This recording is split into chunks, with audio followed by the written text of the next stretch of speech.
Moi, je voulais être acteur, je voulais faire du théâtre. Et donc j'ai commencé le théâtre quand j'étais adolescent, les conservatoires que j'ai tous ratés les uns après les autres lamentablement. Et un jour dans un cours de théâtre on m'a proposé d'écrire une petite scène, une petite interscène, et j'ai découvert l'écriture comme ça.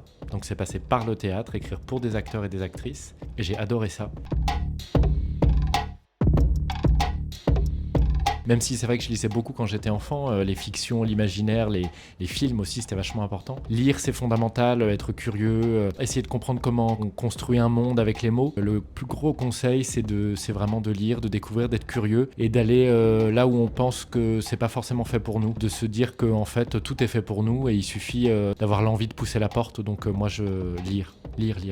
Et alors pourquoi lire Perpétuité pour ceux qui n'ont pas encore lu? Pour découvrir un monde assez méconnu qui est le monde des surveillants pénitentiaires, c'est-à-dire les personnes qui s'occupent des détenus et qui accompagnent les détenus dans cette expérience de l'incarcération. Aussi peut-être pour lever des clichés, on imagine un peu les matons, comme ça qu'on les appelle les gardiens, les matons, comme des personnes un peu violentes ou corrompues, ou des gens on se dit mais comment on peut avoir envie de faire ce boulot quoi. Et bien le roman il essaie de répondre à cette question, comment et pourquoi on fait ce boulot.